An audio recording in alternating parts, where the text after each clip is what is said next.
Hey folks, thanks so much for checking into the Neutral Zone Hotel. We have a very special episode for you this week. We are going to present the final episode of the Hockey's Greatest Bastards series on Alan Eagleson as a standalone piece because it's pretty long and because we wanted to take a week off. So I hope you've been enjoying, and hopefully you enjoy our final episode on this topic, and we'll be back to regular programming next week. Thanks so much.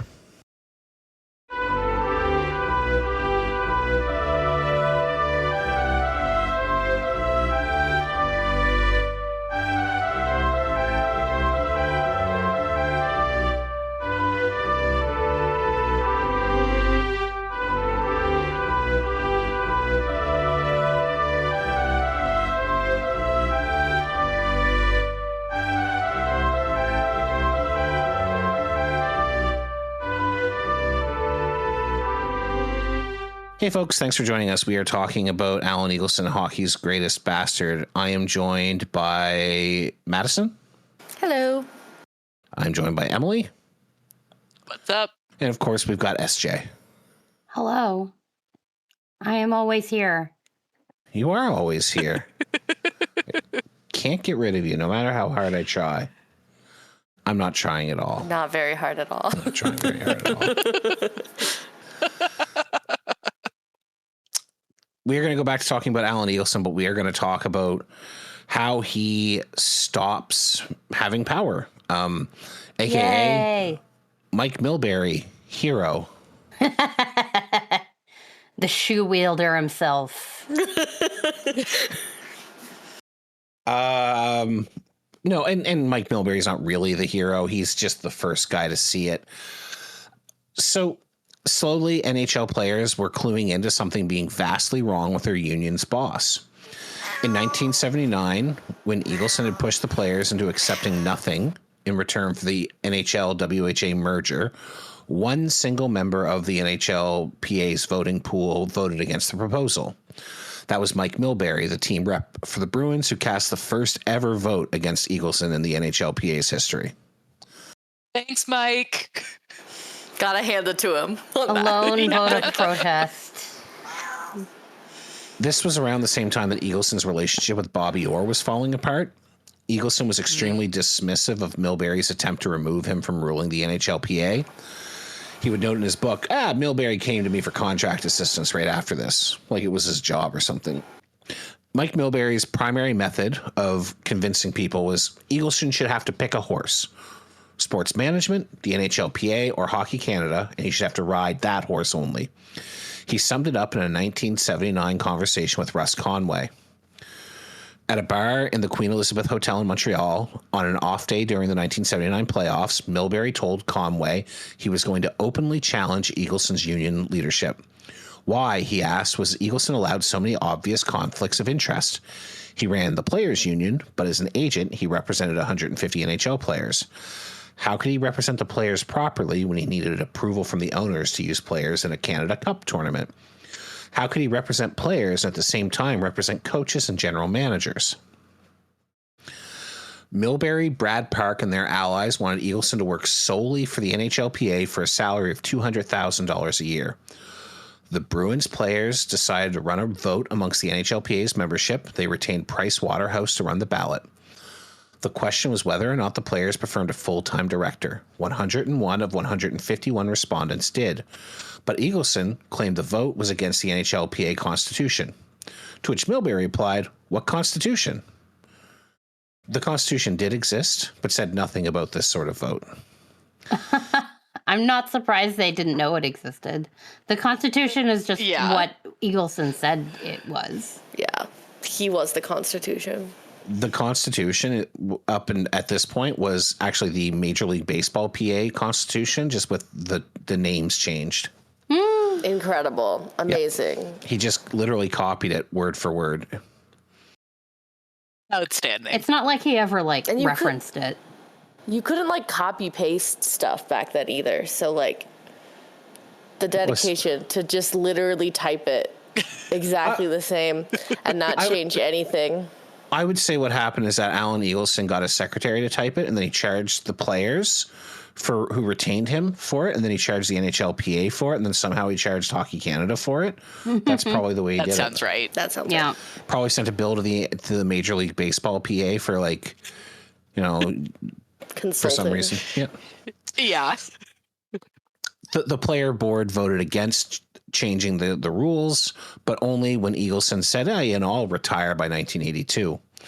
Eagleson admits in his book that the committee at this point formed to look for his successor rarely met, as if that was somehow a thing that just happened and not something he orchestrated. Yeah, no shit. The next major blow to Eagleson's place as the undisputed czar of hockey was when Sports Illustrated dropped their July 1984 expose into his operation. For the first time, knowledge of the strange interrelationship of Eagleson's many companies being intermingled with NHLPA money was known. The closeness of Eagleson to Arthur Harnett's advertising business became public knowledge, causing Harnett to drop out of future participation in the Hockey Canada board ad scheme. Sports Illustrated made the first revelations to the public that the players had been conned during the 1979 league merger, and they called attention to the concerns Mowbray had previously noted. Eagleson's inherent conflicts of interest by representing players individually, at the union level, and being the dean of international hockey. Despite the depth of the report and some cracks being put in Eagleson's power base, he continued to lead the union, bragging, Sports Illustrated spent $750,000 to try and nail me. They weren't successful. Eagleson's 1986 contract negotiation with the NHLPA seemed to be the wake-up the players needed. As we previously discussed, Eagleson came to the NHLPA meetings a month before CBA negotiations and demanded a new contract, including a guaranteed $50,000 a year U.S. pension, or he would leave, and strongly suggested that his next job would be that as NHL president, which would mean the head of the labor union might suddenly become the person directly opposing them in negotiation. Seems fine. What could go wrong? Well, I mean, it's not like he was ever on their side. And not like he hasn't been working conflict of interest situations before this. I was going to say, when you get called out for a conflict of interest, why not simply add a bigger one? We couldn't tell him to stuff it, Pat Verbeek said. There was talk of Al Eagleson going to represent the owners. I don't think the players were particularly well informed. I don't think the players were knowledgeable about the affairs of the association. Jim Fox, a Kings player rep, admitted the players should have stalled the owners. It was the surprise and the fear. You're going into a meeting with the owners and you have no leader. We had the whole summer. We should have gone for a postponement. Yeah. Eagleson, he made a lot of noise about getting things for the players in that 86 CBA. John Ziegler claimed that NHL salaries were shooting up, 17.4% in 84-85 and 18.5% in 85-86. The only problem is that this was nonsense. In their book, Eagleson, Fall of a Hockey Czar, Houston and Schultz summarize it. And I think this is important because it shows how bad Alan Eagleson was at his job. In 1957, and remember all these figures are in Canadian dollars.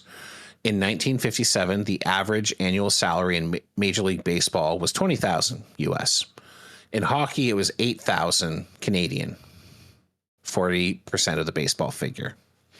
By 1979, with the merger, the average hockey salary was $101,000 Canadian, baseball $113,000. Hockey salaries were 89% of baseball. In 1989, 3 years after Eagleson's collective bargaining sessions in 86, the average baseball salary was $497,000, while hockey, with the WHA now just a memory, had regressed to 38% of baseball's pay, $188,000. Just like the 50s all over again. Garvey discovered that while Eagleson was boasting the players were paid 45% of the gross revenues of the league, NHL clubs' managements were privately saying the players' take was well under 40%. Ron Garvey, the former head of the NFLCPA, estimated that with an average salary of $188,000, the players' take was between 20 and 28% of the gross. In the NBA, where the average salary was $750,000, the players' income was 53% of the gross, while in football, with a $300,000 average, it was 58%. Wow. So it just tells you how bad Eagleson was at his job. Today, the NHL and the NHLPA split revenues 50-50. Back then, they were getting 20 to 28%, the players were. So the other big thing for the 86 CBA was the 400-game pension package. We've talked about this previously. The plan was if you play 400 games, you would get $250,000 payout on retirement at, I think, age 45. But this was cost them no money, and it was being paid for by the players' pension surplus that the NHL was illegally using to pay their own contributions. Most players will never get to 400 games. Several players on the board had learned about the surplus from Bobby Bond and Carl Brewer, and wanted to sue. But Eagleson claimed there was a lawsuit already underway and they couldn't do anything until that was resolved, which was just a lie. The head of the NHLPA argued that the surplus in the NHL pension plan belonged to the owners at meetings, according to Jim Fox. Pat Verbeek came out of the CBA negotiations firmly against Eagleson. We're Canadians, we're farm boys, Verbeek said. We're not stupid, but I think we were intimidated by a lawyer with a lot of education, and he knew this. So next up to challenge Eagleson were two rival agents, Ron Salser and Rich Winter. Rich Winter had been running against Eagleson for years. They joined forces to oppose Eagleson in 1988. They decided to hire former NFLPA head Ed Garvey, whom Winter did not personally like because Ed Garvey was, quote, a socialist, end quote. Not the I think socialists. they needed a socialist at this point. Right? Socialists running unions is generally a good thing, throwing that out there. And Ed Garvey hated sports agents. He called them all tools of management. I mean, they He's are. right, and he should say it. Yeah. This sounds like a smart man. Just early days, though. Ed Garvey he's pretty cool. But all three men recognized Eagleson had to go, and they were able to build a power structure. They began to tour the various NHL clubs, interviewing players to prepare for the upcoming 1989 NHLPA meetings. When they intended to meet with a few players from the Whalers, for example, Ron Salser found himself meeting the entire team. I apologize, there's going to be some homophobic language in here because 1980s hockey players. Salser started haltingly by suggesting perhaps they weren't getting the best representation from the NHLPA. Before he had uttered more than a few sentences, a growled cocksucker reverberated from the back of the room. Salser blanched, and then he realized the player wasn't referring to him. "I'm sick of this, the way he operates," another player exclaimed, waving his fist in the air. One after another, players shouted out stories of humiliations or inequities suffered at the hands of Alan Eagleson. The discussion, which was supposed to be a brief introduction, turned into a 90-minute catharsis that more closely resembled a religious revival than an informational meeting. The only thing missing was a chorus of amens. It was an eerie reprise of 1966 when the Springfield Indians had complained about their oppression at the hands of Eddie Shore. But the object of the players' rancor in 1988 wasn't Eddie Shore, but the emancipator himself, Alan Eagleson. How the turns have tabled. I mean, it sounds like he just kind of ran out of... I don't know. Like, everything just kind of finally piled up, but it should have piled up 10 years earlier. Like, he got basically a free 10 years. I think a big reason why it went the way it did is Bobby Orr was so badly humiliated by how poorly Eagleson had treated him that he didn't speak out. He locked himself away for 10 years and wasn't really willing to talk on the record for a long time. And I think that really helped Eagleson survive. So at this time, another NHL player, Jim Korn, that's Korn with a K, was pushing Eagleson for more information in the PA meetings. Korn held an economics degree from Providence University and had originally refused to join the NHLPA until Eagleson changed the rules to force him to pay dues regardless of membership. Once forced to pay dues, Korn joined the union and became a player rep because, if you're taking my money, I'm going to make damn sure I know how you're using it. He was the one who first suggested getting Bobby Orr to come to an NHLPA meeting to share what happened between him and Eagleson. And Eagleson lost his temper. And again, I apologize. There's going to be more language here. Mm-hmm. Who the hell are you to bring that up, Jim Corn, you cocksucker, derided Eagleson. You never even joined the NHLPA or paid your dues until 3 or 4 years ago. He immediately went into an attack mode on me, Corn said. I'm an American. I'm a college player. You weren't popular in Toronto. You wouldn't join the Players Union. I replied, Al, I wouldn't join the Players Union because I wouldn't support you. I wouldn't join the Players Union, so he went down to Florida, passed a new law where you got to pay dues. He said, we've got this guy not joining. We can't make him join, but we can make him pay, so let's make everyone pay. Corn kept the pressure up on Eagleson. Why had the NHLPA moved into 37 Maitland Place? That's the building Eagleson owned. Who owned it? Why were Trevor Allen and Jill Eagleson joining NHLPA meetings? Eagleson's responses got angrier and more aggressive. However, pressure from Eagleson loyalists eventually meant Corn didn't get the answers he was seeking. Dave Barr, the Red Wings player rep, recalled, we all started thinking, yeah, you cocksucker, what the fuck are you doing asking questions? Who do you think you are? It wasn't until a few days later that I realized a perfectly good question didn't get answered. Yep. The tactics are so, they work. It works. Like, people are so easily manipulated. Yeah, we talked about this in the last episode, but the way Alan Eagleson's whole life goes is this aggressive man who's using physical and verbal intimidation to shut down opposition. He just, if he thinks there's anything there, it doesn't matter who it's from, unless you have actual power over him, then he'll whine and snivel at you. But if he thinks he's got an edge on you, he is going to hit you with everything he has. And these NHL players are not educated. And it's the ones who are educated, guys who went to university like Mike Milbury and Jim Corn, who give him problems. And they don't know how to handle it because they just want everyone to be friends. They just want to be nice guys. And I mean, like, the Canadian hockey player class of this era is the most exploitable workforce I've ever heard of. Like, they are up there with like foreign populations given, used to great, early in the 1800s sort of deal. Like, it's bad. They have no self-preservation. And of course, if you're Al Eagleson's friend and someone who votes with him, he rewards you. So, Right. We've also talked about how former members of Eagleson's inner circle, Bobby Baun and Carl Brewer, were putting pressure on the NHL Pension Society. This included reaching out to the NHLPA for assistance. Eagleson stonewalled them at every turn. Salser, Winter, and Garvey's efforts turned them into natural allies for Baun and Brewer. So Bobby Baun and Carl Brewer hired John Agro, a Hamilton lawyer, to look into the pensions.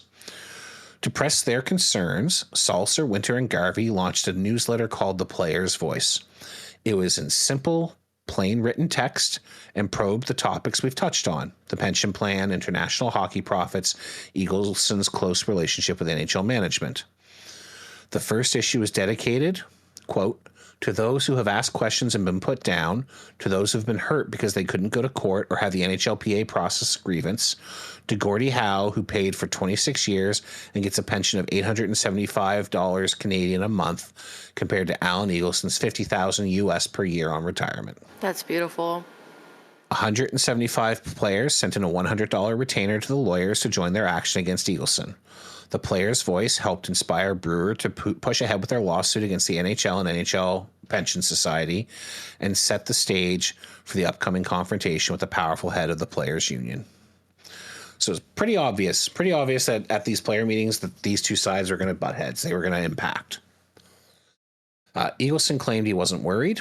Every 4 or 5 years, someone takes a run at me. However, his demeanor changed as the season went on and pressure ramped up. Players and agents who couldn't get the time of day from Eagleson beforehand suddenly reported he was available and friendly. In Stockholm for the 1989 World Championships, Eagleson and minion Sam Simpson were seen scribbling on cocktail napkins, trying to guess which players were for them and which players were against them. Oh boy. So we're going to go to the 1989 June NHLPA meetings now, which is where the confrontation occurs. The trio of lawyers finally met with the players and Eagleson. The agents and Garvey had prepared a package of allegations against the union boss. Eagleson described their attack this way in his book Power Play. What my attackers did at West Palm was table a 60-page document that suggested I had been guilty of financial misconduct, conflict of interest, charging excessive rent and expenses, and that I had not consulted the executive on some financial decisions, and so on. You can get a lot of charges in 60 pages, even though I could go through them all and say, malarkey, malarkey, malarkey, good point, malarkey, malarkey, malarkey. But one thing was very plain. Garvey and his pals wanted me out. If they could gather enough votes, that's where I'd be. Out. Oh, so they accused you of doing all of the things you were doing. Okay. Yeah, and like Power Play was written in the early 90s, shortly after this, but before Eagleson was formally charged. It's very much a response to Ross Conway revealing a lot of the illegal activities he'd been up to. So a lot of hockey's big names showed up for the meeting. Winter, Salser, and Garvey were joined by agent Herb Pinder. Eagleson brought agent Don Meehan with him, plus NHL Vice President Ken Sawyer and his personal lawyer, Ed Sexton. Also attending was Rick Curran, the former sports management employee, and Bob Goodenow. Goodenow was a growing agent who had inherited Brian Burke's players when Burke joined the Canucks. Garvey took over the room's microphone and spent the day reading through the document he had prepared. He directly confronted Sexton, asking who he was representing. Why are you here? Why would the head of the NHLPA need a lawyer? Sexton shot back. Well, why are you here? Who are you representing? More than 50 players put up their hands. Garvey's summary was devastating, and there were 9 points in it. I'm going to summarize them here. 1, only handpicked players can participate in NHLPA discussion. Others are ignored. 2, players have no ability to get information about the union, their pension, international hockey, salaries, etc. 3, there have been no significant benefits for the union through collectivization. This point ended with, you might well be better off without a union. And I think we saw that. The amount of times Eagleson refused to sue to open up the reserve clause or to allow for players to move, and the way he colluded with owners to reduce salaries. The NHLPA staff provides no help to players by design. The NHLPA provides no services to players. Al Eagleson's conflicts of interest are detrimental to players. Eagleson refused to provide information required by law. The officers of the NHLPA are appointed and not elected as required by law. And Eagleson is the most overpaid union executive in North America, making more than the head of the Teamsters, who had 2 million members. Woo! Jeez. Eagleson's body language changed as Garvey launched his attack. He slumped lower and lower in his chair as the report was read. When he finally did rise to speak, his voice was so quiet, players yelled for him to speak up. When he claimed an excuse on one of the points, Jim Korn jumped up and yelled at him. You didn't say that, Al. I heard you. I was there in this very room, and this is what you said. Eagleson sat down.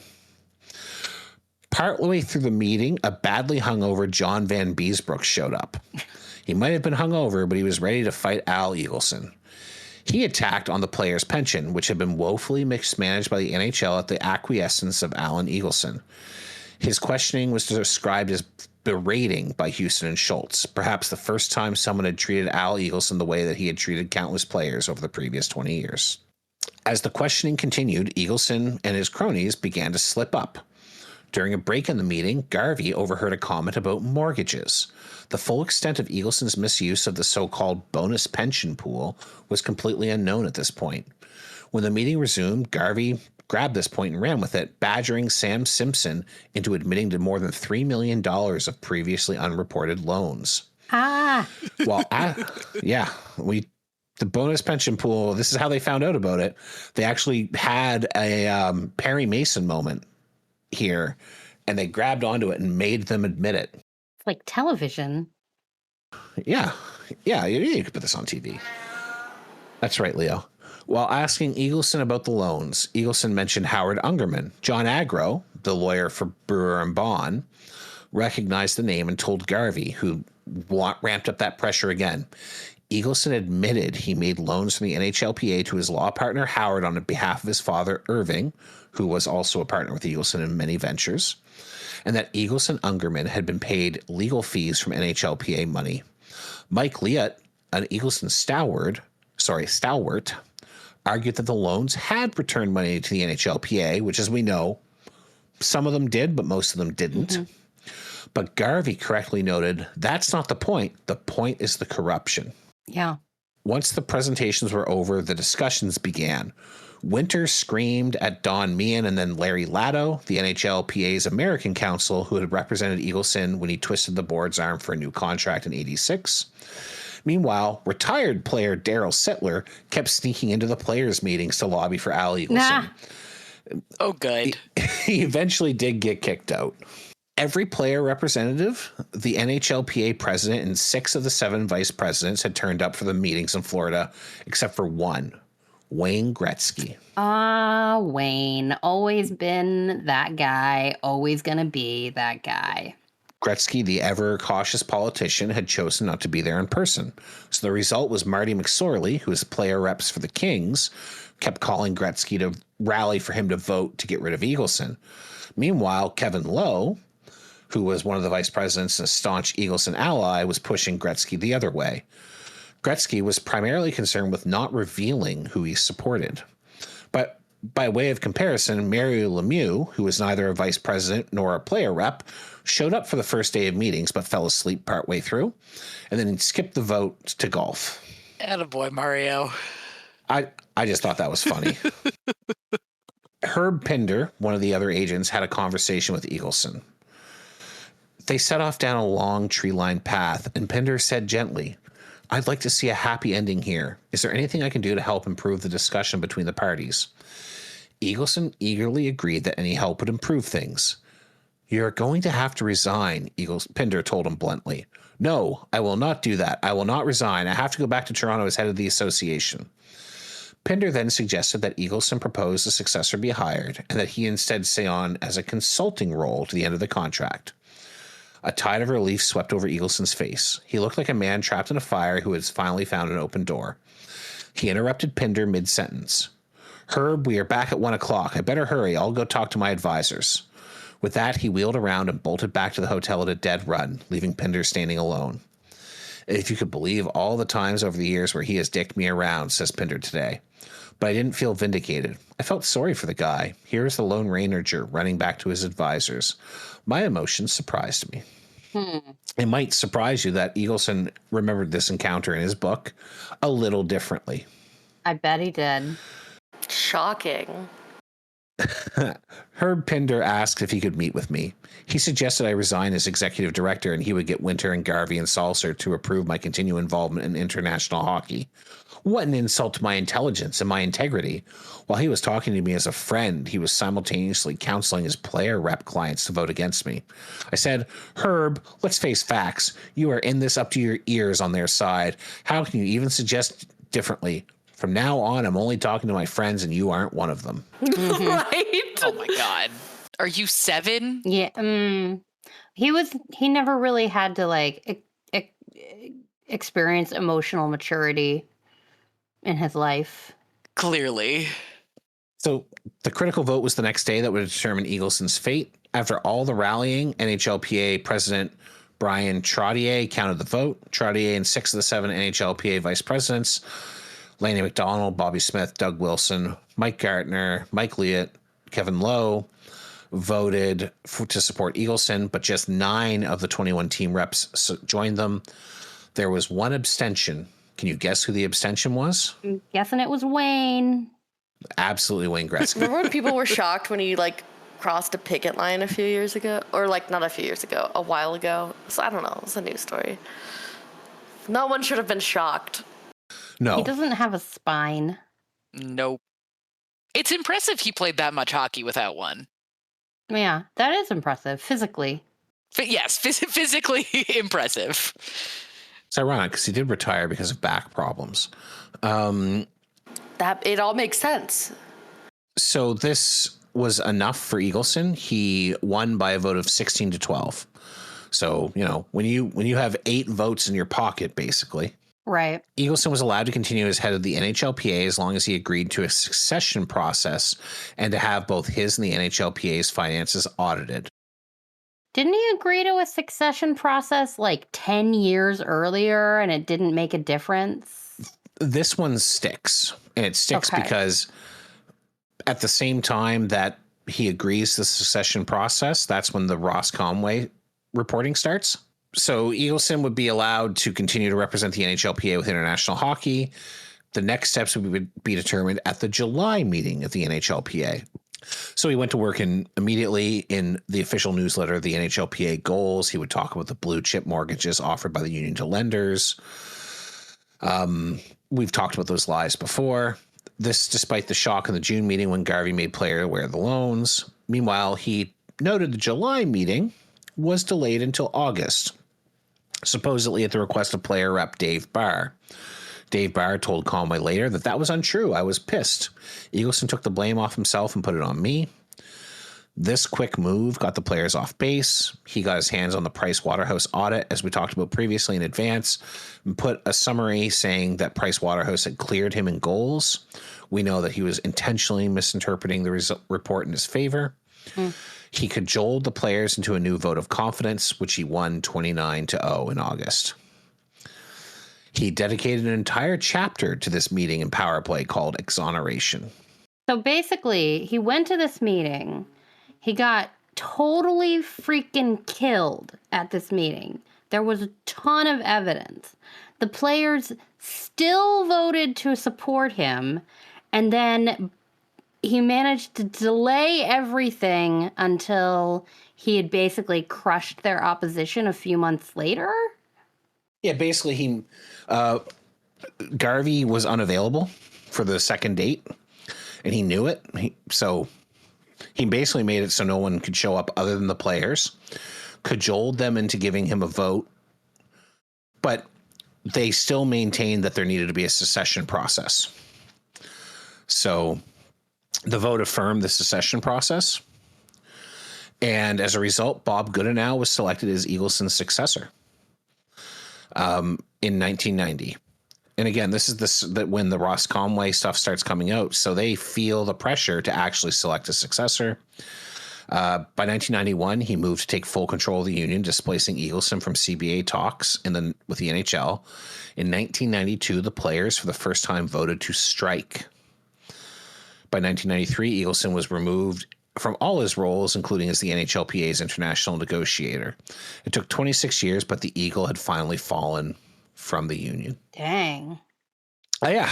So 1989 and 90 were difficult years for Eagleson. Not only was he in the process of being ousted from the union, but Russ Conway of the Lawrence Eagle Tribune began investigating his activities.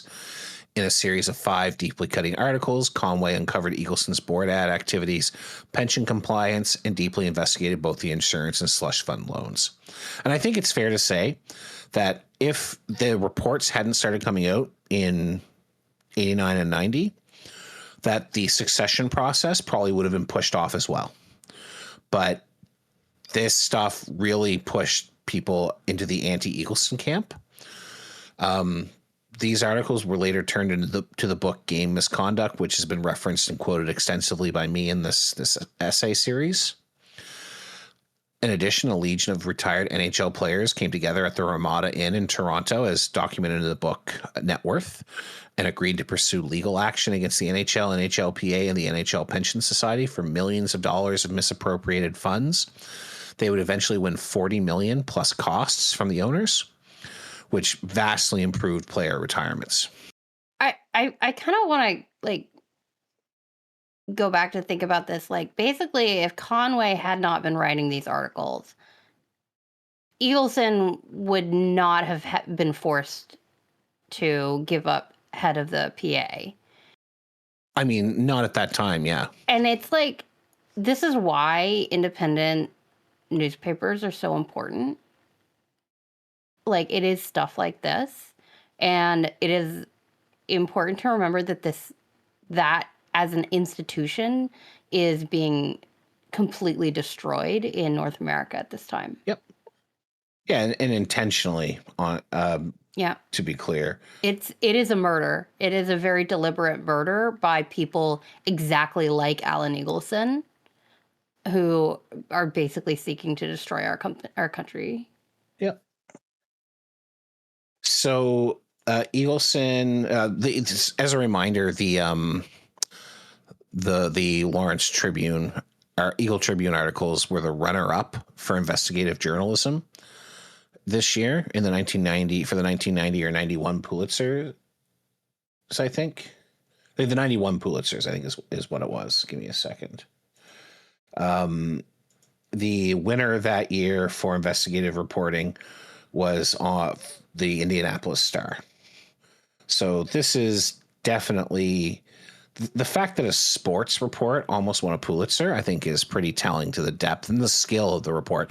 And if you get your hands on a copy of Game Misconduct, I recommend it. It's really well written, and Conway was an excellent writer. He passed a few years ago, and a lot of the people who knew him as a result of this were very laudatory. Yeah, so the judge in the NHL pension plan case had some choice words for the NHLPA. Had the NHLPA been representing the applicants and had it been a trade union subject to duty of fair representation under the Ontario Labour Relations Act, I fail to see how it would have honored its duty in the circumstances. However, the apparent moral shortcomings of the NHLPA's conduct captured by its participation in the November 1988 Merry Christmas letter to former players should not be confused with the association's then limited mandate. Moreover, the NHLPA was not a party to these proceedings, and accordingly it is not appropriate to say more. So the Merry Christmas letter was one sent by Eagleson and John Ziegler to all retired players, including Carl Brewer, informing them of a minuscule, and by minuscule I mean, I think it was $1 and change increase on their pensions. It was this letter that set Carl Brewer off and made him start smashing through barriers to get the NHL players their proper cut of pension money. As he should. It contained the line, "We hope this helps make your Christmas even merrier." Fuck all the way off.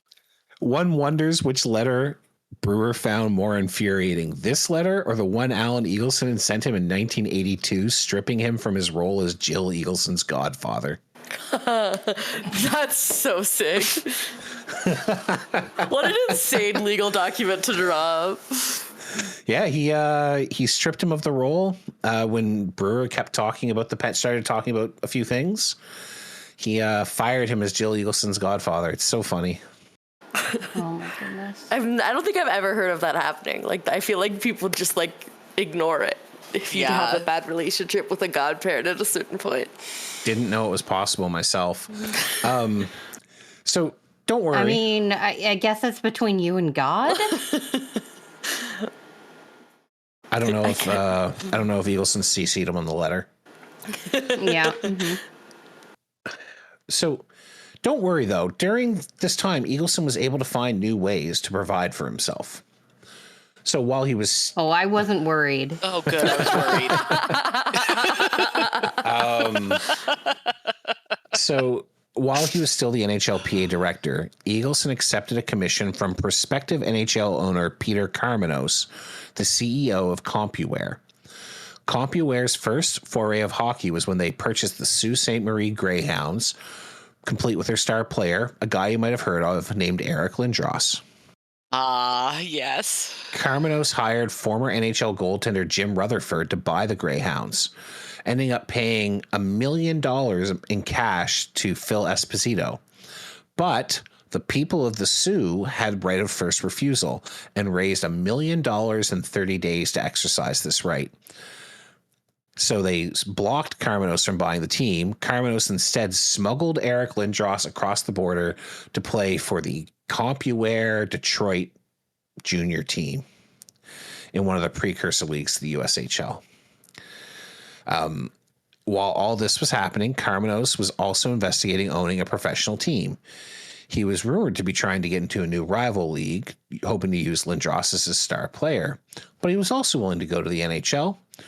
Karmanos promised Eagleson a cool $1 million if he could find an NHL team for the CompuWare CEO to purchase. Eagleson immediately began spying on his buddies, the NHL owners. He sent notes on Bill Wirtz, positive, and Quebec Nordique's owner Marcel Aubé, not positive. He informed on Peter Pocklington, owner of the Oilers, who was unaware of why Eagleson was asking certain pointed questions. He was very positive with his friends John and Robin Pickett, who at the time owned the Islanders. But meanwhile, Eagleson figured out which franchise he wanted Karmanos to buy. Can anyone guess which franchise Eagleson thought Peter Karmanos should buy? No, what is it? The Toronto Maple Leafs. Oh, Jesus. Of course. This CompuWare guy, he reminds me of the BlackBerry guy. I almost said the Penguins because that's what I was thinking of. Yeah. So at this time, Harold Ballard was preparing to die. He met with him, but did not explain why. Because remember, Ballard and Eagleson were old buddies. They'd done business all the way back in 1972. Two peas in a pod. Ballard may have agreed to sell the Leafs, but probably for a pretty big sum. We don't know. We don't know because the letter is not in any records. And we don't know because instead of mailing it or putting it in some sort of official channel, the summary was given to Jim Rutherford and smuggled across the border so that nobody would know that Karmanos was trying to buy the Leafs. For whatever reason, Karmanos decided not to buy the Leafs, so Eagleson next recommended he buy the St. Louis Blues. Rutherford and Eagleson met with the Blues in St. Louis to talk about it. Eagleson advised Rutherford to not disclose that they had a business relationship, and the NHLPA paid for the trip. Of course. Eventually, when the 1990s expansion happened, Karmanos ended his relationship with Eagleson, paying him $37,800 US. As a footnote, he would buy the Hartford Whalers in 1994, along with Jim Rutherford and Thomas Tews. He promised to keep it in Hartford for at least 4 years, and then as long as he sold 11,000 season tickets, he broke both those promises and moved the team to Raleigh in 1997, where they still cosplay as the Whalers once a season. So yeah, this guy did eventually buy a team, and he immediately screwed over the fans of Hartford. And fans of good-looking jerseys. That's exactly what the BlackBerry guy wanted to do and then didn't manage it. Yeah, except he wanted to move to Hamilton, so it couldn't be countenanced. I bet the Leafs guy, I bet Ballard just asked for too much money. 100%. That's all that happened there. 100%, I believe you. Another important thing happened to Al Eagleson in 1988. He was elected to the Hockey Hall of Fame and then immediately put on the selection committee. As soon as he was put on the selection committee, the next class named Bob Pulford. Of course. And Pulford Cool. did not deserve it. He's not that good. And Eagle... No Is Pulford way. still in, or did they revoke that He ever? is still in. They should revoke that. No, they have not, unfortunately. Eagleson was named to the Order of Canada in 1989, but that was about it for him. So in September 1990, Ross Conway posted his article about the board ad scheme. He was subsequently contacted by both the FBI and RCMP. In November, the Eagle Tribune was subpoenaed by a federal grand jury. The owners of the various NHL teams and John Ziegler also received subpoenas in December. U.S. Attorney Paul Kelly, who himself is a future leader of the NHLPA, was in charge of the investigation. But he was having difficulties getting information from the Canadian side of the border. The RCMP was stonewalling. So something I didn't put in here, but is very funny, is when the Lawrence Eagle Tribune was asked to turn over their notes, they basically said, no, we will not give you our notes. We want to protect journalistic integrity. But if you get a subpoena, we will not contest it. Which, as far as I can tell, is journalism speak for take our notes, please. Mm-hmm. So Yeah. at this point, we should talk about Alan Eagleson's network of political power in Canada. Yeah, for real. He was friends with powerful people on both sides of the aisle, including multiple prime ministers, John Turner, Brian Mulroney, and Joe Clark. He had extensive support in the news media, especially around the old guard. Famous Montreal beat writer Red Fisher, for example, had been paid $15,000 cash for his small stake in Bobby Orr Enterprises. And that relationship went back to the 60s. When net worth, for example, dropped in 1991, Fisher wrote a scathing review of it, calling it full of inaccuracies. And I know, SJ, you just started reading it. You'll find it to be an excellent book.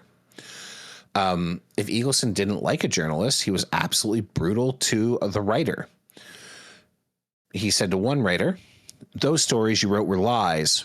Gretzky played in the 87 Canada Cup. Fuhr played. Your newspaper hurt our ticket sales, and it was because of the bullshit you were writing. There isn't a tournament or a newspaper in the country that's giving your tournament better coverage than we have," the reporter shot back. "For you to say that is ridiculous." The argument got more heated. "Just who the hell do you think you are to talk to me like that?" Eagleson snarled. "You're just a midget compared to the great sports writer in this country. The guys like Red Fisher, Milt Dunnell, and Jim Proudfoot, you couldn't carry their fucking bags." Yeah. Yikes. Eagleson was very proud of his temper with this media. He described an encounter with a journalist during the Summit Series in Power Play. Hockey writer Trent Frayne said, "Alan, this is going to be tough. They are great hockey players. We may not win another game." I'd heard that too often. I blew up and called him a commie bastard and some other things, and I grabbed a drumstick and I said, "I'll shove this drumstick right down your throat. Get out of here." Eagleson in his book kept a list of who backed him in the media. Quote, "The media people I met whom I found I could trust completely never changed. Jim Taylor and Jim Kearney in Vancouver. George Gross of the Telegram and later with the Toronto Sun. Red Burnett, Jim Proudfoot, and Milt Dunnell of the Toronto Star. Beddoes, Red Fisher, and Tim Burke in Montreal. Claude Bedard in Quebec." So these are, if you go and look at the great Canadian sports writers, the hockey sports writers of the 60s and 70s, that's like the list. He had basically full support of the old guard in the late 80s and early 90s. When Conway's work began getting published, the Globe and Mail, which is Canada's paper of record, discussed buying the articles to republish. Instead, the editor, Tom Pritchard, assigned 2 junior reporters to write a milquetoast, uncritical profile of Eagleson. As we discussed, Conway's work was the runner-up for the Pulitzer that year. Once the American grand jury investigation became public knowledge, major papers like the Toronto Star, the Ottawa Citizen, and the Globe and Mail wrote in-depth analyses of his situation. The CBC also joined them. Eagleson's friends in the media were furious. Bill Stevenson, the sports director of Canada's largest AM station, CFRB in Toronto, and a veteran broadcaster who thought himself a close friend of Eagleson, denounced the Globe and Eagle Tribune articles as rumor and innuendo. It didn't matter to Stevenson that all the quotes and allegations in both the Globe and Eagle Tribune series were made on the record. And in most cases, the anecdotal material was supported by documentation. In the July 93 issue of Toronto Life magazine, Toronto Sun president Paul Godfrey was profiled in an article that at one point questioned the Sun's weak coverage of Eagleson's difficulties. Godfrey noted that he had organized a stag party for Eagleson in 1992 to lift the man's spirits during the FBI investigation. He said he was going to stay loyal to his friend. "On election night, I would never go to the party of a winner. They don't need you there. The losers, they're the ones who need you." Wow. He described Eagleson as a dear friend. "As far as I'm concerned, he's innocent. I have a philosophy. You stick with your friends." Yeah, that's how justice works. That's how journalism works. That's right. Just stick with your friends, just stick with your friends. It's fine. Bruce Dalbigan, who wrote the book The Defense Never Rests, highly recommended, of the Ottawa Citizen, had been the primary Canadian journalist pursuing the Eagleson story. Fellow citizen journalist Douglas Fisher wrote an article called In Defense of Alan Eagleson, where he said that such nasty imputations were haywire. Steve Simmons, who should not surprise you that he supports Eagleson, wrote about how nice Eagleson had been to him when he was just a young reporter. Aww. Jim Taylor... Was he the only person that Eagleson was ever nice to when he was just a young reporter? No. He was nice to all sorts of writers because remember, they had things he wanted, so he kissed their ass and gave them goodie bags. I'm sure that some of these guys got way bigger kickbacks than we can prove. Oh yeah, that makes sense. Jim Taylor of the Vancouver province wrung his hands over Eagleson being forced to spend his money to defend himself against the charges now looming. It's so hard to be rich and be made to spend money defending the illegal activities you use to get the money. The players he made rich by forming the Players Association, wrestling the salary whip from the owners and handing it to the athletes will get him either way. When it's over, he will still be my friend. Okay. Telling on yourself, bud. There were younger writers like Al Strachan and some guy you probably never heard of him, named Bob McKenzie, who wrote articles that attacked Eagleson, but by and large, he had the support of the biggest names in hockey at the time. Shout out, Bob. Bob McKenzie's a real one. Some of the later stuff is from some of his earliest articles. Oh, cool. Good for him. That's awesome. Yeah, Bob McKenzie rocks. Can't believe I live in a world where Bob McKenzie's fully retired. That makes me sad. While the media was carrying water for Eagleson in the papers and on the airwaves, his friends in governments were helping to slow the RCMP investigation. So a few members of government did get their bee in a bonnet over this. One was David Dingwall from Cape Breton / East Richmond as member of parliament. He rose in the House of Commons during the Mulrooney administration to request answers from the government, specifically around the books of Hockey Canada. Justice Minister Kim Campbell responded, "The Government of Canada will offer no further information until the RCMP has concluded its investigation." However, when Conway looked into this, he found that the RCMP had turned their files provided by Rich Winter over to the Toronto Police Fraud Squad. The Toronto Police Fraud Squad did not act on the files because Eagleson was being investigated by the Law Society of Upper Canada. In 1992, the FBI and Conway were tipped off about the location of some files on the board ads. The RCMP refused to execute a raid on behalf of the FBI. Staff Sergeant Beers of the RCMP testified that no investigation into Eagleson was officially underway when Kim Campbell said there was. When Conway investigated the RCMP delay, he found that Eagleson's son's brother-in-law, so Trevor Allen's wife's brother, Okay. who had worked for Eagleson Ungerman, was working for the Department of Justice out of the same RCMP office tasked with investigating Al Eagleson. Conway informed the FBI and U.S. District Attorney's Office. This is around the time, March 93, Eagleson finally resigns as head of Hockey Canada. Sports management folded at the same time.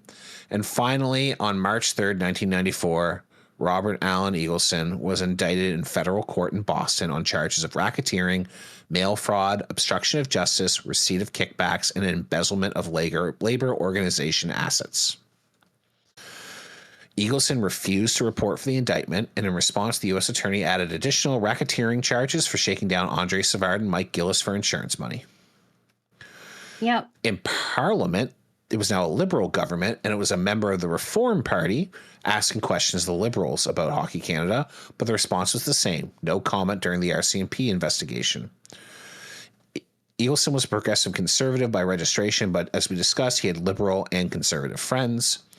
He had made powerful friends in Canada. In the United States, his assets were frozen when he tried to sell his Florida home. The FBI got wind of it and were able to shut that down. In November of 1994, the Law Society of Ontario finally issued a complaint against Eagleson, alleging misconduct and recommending disbarment. Even still, people were trying to help him out in the media. Frankly, I don't blame Al Eagleson for not going to Boston to face the music, Jim Hunt wrote in the Vancouver Province. For starters, the racketeering statute that he's being charged under was designed to nail members of the mafia. Whatever the Eagle has done, he hardly deserves to be classed with the kingpins of organized crime. How wrong. I mean, he was racketeering. He was. He was essentially running the NHL, like the National Hockey League, as a mafia. Like that's what he was doing. We can go through the list of names: Marvin Goldblatt, Sam Simpson, and Chris Lang, Arthur Harnett, Howard and Irving Ungerman, his wife, his children. They were all in it up to their necks, and that's what racketeering is, right? Yep. Hunt made an interesting observation. It would help his cause if the RCMP officers got off their horses long enough to finish their own investigation. One thing you may have noticed about the Mounties is that though their motto is "we always get our man," the truth is they do so when it suits them. There's the cops in a nutshell. Yeah. Eagleson was finally charged with fraud by the RCMP on December 3rd, 1996. So that's more than 2 years after he was disbarred, 2.5 years after he was indicted in the United States. Nice work. He was extradited to the United States to face his charges shortly thereafter, and on July 6, 1998, he pled guilty in the United States. Eagleson admitted he swindled players out of $1 million before heading back to Canada to begin a jail sentence. In a raspy voice that cracked aloud, he mouthed the word guilty 3 times in court. The former agent, union leader, and cozy cohort of hockey's bosses pleaded guilty to 3 counts of fraud. Mr. Eagleson's game is over, said U.S. Attorney Donald Stern. He did this all in the name of greed, a guy who had a lot and still wanted more. He basically stole money from disabled players. Eagleson did not apologize or return the stony gaze of Ted Lindsay, Bobby Orr, Frank Mahovlich, and other former NHL players who came to hear his confession. The next day, he pled guilty in Canada. I sincerely apologize for any harm that might have been caused and hope I will have the opportunity in the future to make a positive contribution. Eagleson, his raspy voice cracking, said as he turned to face former Toronto Maple Leaf greats Frank Mahovlich and Carl Brewer in a packed downtown courtroom. The former hockey broker was led away by security guards after pleading guilty to defrauding Hockey Canada, Labatt's, and the NHLPA of hundreds of thousands of dollars in Canada Cup revenue. A courtroom overflowing with former hockey players, Eagleson's family, and journalists fell silent as he spoke. He was fined $1 million Canadian dollars and sentenced to 18 months in prison. Not long enough. Yeah. True to form, he attempted to pay the $1 million fine by trying to sign over his guaranteed $50,000 USD pension to pay it. He tried to get the NHLPA to pay for his fine for defrauding the NHLPA. Yep. 18 members of the Hockey Hall of Fame, including Bobby Orr, Brad Park, Gordie Howe, Bobby Hull, Johnny Buchick, and Ted Lindsay, demanded he be removed from the Hall. Eagleson resigned in disgrace and returned his Order of Canada medal as well. But even though he resigned the Order of Canada, he still wore the ribbon to his sentencing arrangement. Because he's fucking Al Eagleson. What an asshole. God, this guy sucks so bad. So he's still alive. Al Yeah. Eagleson, as far as I know, is still alive, 93 years old. He still lives in Collingwood, Ontario, in the lakefront house built for him during the time where he ruled the hockey world. His last interview that I could find was in 2022, which was predictably given to Steve Simmons of the Toronto Sun.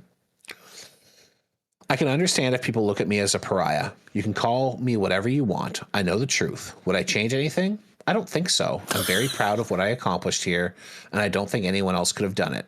If it wasn't for me, there wouldn't have been a Canada-Russia series, and after that, there wouldn't have been Canada Cups. There wouldn't have been World Junior tournaments with Canada. That was me. When I hear someone did this or someone that did that, I think give me a fucking break. I know what I did. Before he lost his way and went to prison, he changed the sport forever. Vomit. Lost his way. Get out of here. He never had it. Exactly. The important thing to note here is that, like you said, Al Eagleson never lost his way. He was exploiting players from the first day he got a chance to exploit them. That was his way. His way was doing these evil things. He just got more and more power to keep doing more. The Summit Series, was he part of it? Yeah, he was a big part of it, specifically in bribing Russians to let it happen. The first thing he did was exploit it so that he could make money off of it through the partnership with Harold Ballard. He didn't fund it with his own money. He used Bobby Orr's money without telling Bobby Orr he was doing it. And despite all the money that put back in and other schemes put back in, Bobby Orr was broke at the end of his time, right? Like, he was exploiting Bobby Orr from day fucking one. Day one. And that's just one player. We don't know what happened with his early groups, like the Blue and White Investment Group. We don't know how that worked out. But you never hear, like, Carl Brewer did not like Alan Eagleson for long before he found out how deep Eagleson was in denying them pension money, right? Mm-hmm. The simple fact of the matter is Eagleson did change the game. He did collectivize the players. He also allowed the NHL to steal millions and millions of dollars from them in pension money. He stole money from Hockey Canada. He stole money from his people. He denied them insurance payouts so that he could get a nice flat in London. Imagine what he could have done if he hadn't been like this. If the first person to organize hockey in this way had actually been wanting to do it for good reasons.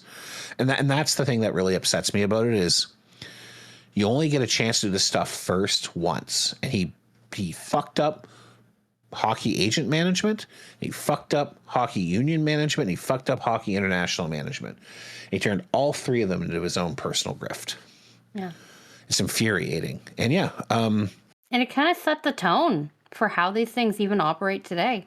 I don't think it's a surprise that the NHLPA did not have real efficient union leadership until 2 years ago. Yeah, for real. And even then, like, how good do we think this most recent CBA is? The players didn't get much out of it. I also, like, something that this makes me think about in terms of, like, you know, this being the first is, like, how much we'll never know, but I wonder how much this, like, held hockey back in, like, the world of sports. Like, I feel like when we talk about the major North American sports leagues, the NHL is always kind of like, you know, almost a Mickey Mouse league. And it's like, I wonder how much of that stems from, like, this bullshit. Like, how do you, that's a lot to overcome, even with an actual union leader now. I mean, how much, like, what you're starting with isn't great. I think that every time during Al Eagleson's tenure as NHL boss, there was a chance to break through. It didn't happen because of the provincialness of those owners, and he acquiesced in it. Like, you look at the opportunity around the NHL WHA merger, they should have been able to capitalize and get so much for the players, and they should have pushed for more, you know, but they didn't. And as a result, they got nothing. They got screwed. You look at what happened when Wayne Gretzky was traded in '88 and the amount of goodwill that brought in the United States, but they pissed it away because their labor was so screwed up. They had to go on strike in 93, and they had to have a lockout in 94. They could have been so much further ahead on this stuff. They could have helped build more competitive teams. They could have helped with things like getting rid of the reserve clause, getting rid of, you know, making sure there's better ownership. It's bad. And honestly, like, the 80s were bad enough that it took the NHL 20 years to recover from it, from the bad ownership and from the bad labor relations and from the players who were just getting screwed. So yeah, like, and a lot of that's, it's not all Eagleson's fault, but his acquiescence to it is the number one reason it didn't change. The NHL remained a provincial entity for so long because the union boss was getting personally wealthy off of it. In a lot of ways, it still is a pretty provincial entity. Mm-hmm. Yeah. Yeah. And again, I've said it kind of before on this, like, Gary Bettman has done, I think, a pretty good job of stabilizing things, but he's not the guy to grow this league and to try to push for more of a North American market in any way other than expansion, which any asshole can do. He's everything he's done has been decently okay, right? Like, we got a new media deal. It's pretty good. You know, we did an expansion. They're doing okay. That's good. You know, we're going to the Olympics. Well, only if it's going to be on TV in Canada. We're not going to go to Seoul because no one will see it, or in North America because no one will see it. You know, like, he's been fine, and compared to where hockey was in 1992, fine is 50 steps up. Mm-hmm. But no one was holding guys like Clarence Campbell and John Ziegler and Gil Stein to account because the supposed sheepdog did not do anything. You know, rooster chickens. I don't know. There's a phrase here I'm missing, but it makes me think of, I had a friend who was we were talking about Gary Bettman and how he said he thinks that he is the worst current commissioner in like Major League Sports because he was like, other commissioners like Roger Goodell of the NFL are evil, but Gary Bettman is also incompetent. And I feel like that kind of sums up a lot of the stuff that we're talking about, where it's like, oh yeah, like, this guy was clearly evil, but other sports leagues were evil and competent at pushing their sport in a way that the NHL simply was not. Yeah, and I think, and again, I don't necessarily think that Gary Bettman is terribly incompetent at his job. I think he's just average. But Al Eagleson was bad at his job, but he was exceptional at taking money from it. He was exceptional at grifting. This guy grifts. Like, he is just a top-tier grifter. Con man through and through. Very funny that his company was a Raycon, because that's what he was doing. Yeah. One of his companies. He had, I think I found like 8 or 9 different companies they all have terrible, stupid names. So, and yeah, that's it. That's the end of the Alan Eagleson story. He's still alive. I know his phone number, and I could call him if I really wanted to. He'd probably just call me a cocksucker, but you know. Why do you have his phone number?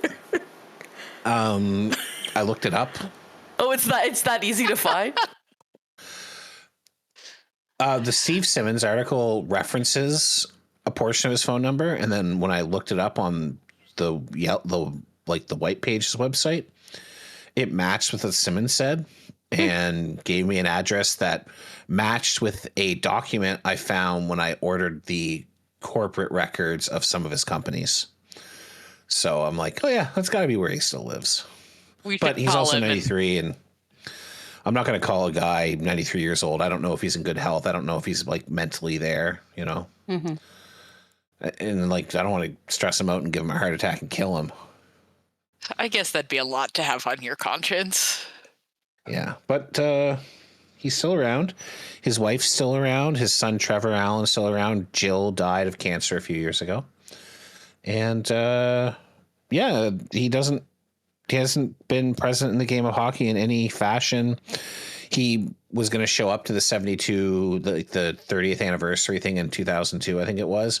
And he says that it was only 3 players who didn't want him there, but like we know it was way more than that. So, yeah.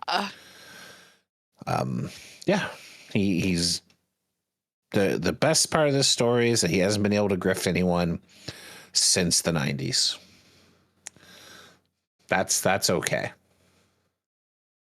That we know of anyway. Yeah. We'll take the wins where we can get them. His best bud, Marvin Goldblatt, turned state's evidence on him. And yeah, all the other bit players in the story basically vanished. Like I couldn't find anything else about like Sam Simpson. They just disappeared from all these organizations. And I'm hoping have been working at a McDonald's ever since. I mean, I would feel bad for the other McDonald's workers at the McDonald's they work at. Yeah, me too. Yeah. Any questions or anything else people want to say? That was great. That was a lot of work that you did. Thank you for taking us through this journey. Right. Yeah, once the last episode comes out, I'll make the script available on our Discord at neutralzonehotel.com/Discord. You can go through all 494 footnotes and all 30 sources.